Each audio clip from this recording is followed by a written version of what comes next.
dans cette vidéo, on va reprendre une partie des exercices que nous avons corrigés en classe à propos de la distributivité simple. Donc en reprenant l'expression A, nous savons que 2 fois entre parenthèses x plus 4 nous donne comme résultat 2x plus 8. On va représenter cette multiplication avec une table Matignon en utilisant les formes géométriques ici qui représentent les termes que l'on va multiplier.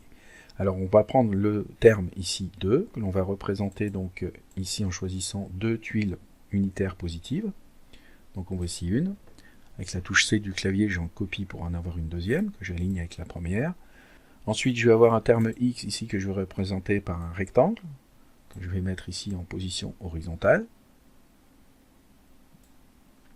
Et puis, ensuite, je vais représenter le nombre 4. Donc le nombre 4, il s'agit de 4 tuiles unitaires positives. Donc je vais en copier une ici. Je vais les aligner. Et maintenant, je vais faire la multiplication. Donc, une fois x, ça nous donne x. Je vais copier ici cet élément. Et je vais avoir la même chose en dessous, puisque une fois x, ça fait bien sûr x. Ensuite, je n'ai que une fois 1. Et donc, je vais pouvoir recopier ici une barre de 4 éléments et une barre de 4 éléments ici. Donc, je vais me retrouver au final avec mes 2x.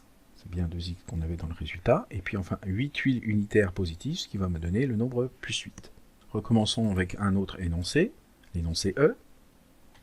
Donc j'ai le nombre 5, que je représente par 5 tuiles unitaires positives. Donc 1, 2, 3, 4, 5. Je les aligne. Et je vais multiplier ensuite par le nombre moins 3, donc il sera représenté par des tuiles unitaires négatives, en rouge ici. Donc voici 1, 2, 3. Et puis ensuite plus x, donc x positif, il s'agit du rectangle vert qui est là.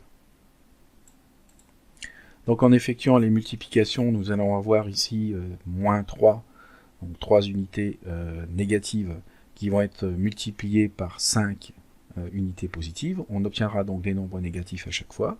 Donc une première ligne de 3 négatifs, une deuxième, une troisième, une quatrième et une cinquième. Ensuite, au niveau de la multiplication de 1 par x, eh bien, ça va nous donner x. Et bien sûr, on a ça sur les 5 lignes, puisque à chaque fois, c'est une fois x.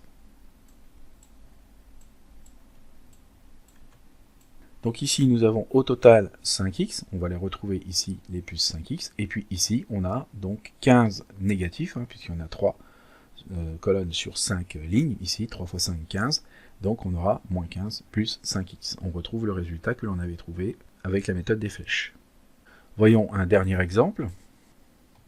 Alors dans le calcul H, ici c'est la lettre A. Dans Matignon, ce n'est pas possible d'utiliser la lettre A, c'est X ou Y.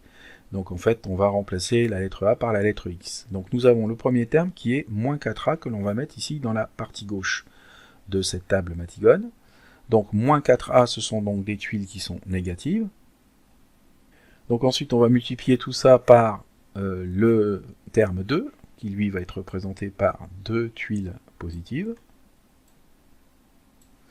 Et puis, moins 3A, qui est représenté par 3 tuiles comme ceci. Donc, qui représente moins 3A. Voilà, donc je vais pouvoir maintenant faire les multiplications. Et donc, on va s'apercevoir que 1 fois moins x, eh bien, ça va faire moins x. Ici, j'aurai la même chose à côté, 1 fois moins x, ça fait moins x. Et je vais pouvoir reproduire sur les lignes ici, en sélectionnant et en copiant. J'aurai la même chose ici en dessous. Et ici, ben, là je multiplie moins x avec moins x. Donc on sait que x fois x, ça fait x au carré, et moins par moins en multiplication, ça donne plus. Donc je vais avoir plus x au carré, et bien c'est la forme qui est ici en bleu. Voilà, que l'on va retrouver là. Et sur toute la ligne, puisque à chaque fois c'est moins x fois moins x. Donc on va copier. Et puis même chose sur chacune des lignes, on va sélectionner tout ça, on va recopier pour pouvoir les mettre en dessous. Voilà, donc au final, si on fait le bilan, on s'aperçoit que nous avons ici moins 2x, encore moins 2x, ça fait moins 4x, encore moins 2x, donc on est à moins 6, et enfin 2 supplémentaires, donc ça nous fait moins 8x. Donc ici, ça correspond au résultat que nous avons ici, moins 8a. Enfin, au niveau des carrés bleus, nous constatons que nous avons un total de 3, 6, 9, 12, 3 fois 4, puisque vous avez 3 colonnes de 4, ça nous fait donc plus 12A au carré. Voilà, tu pourras utiliser Matigone à la maison pour essayer de faire des développements de distributivité simples et ainsi mieux comprendre ce que tu ne comprends pas par exemple avec la méthode des flèches. Bon courage, à bientôt.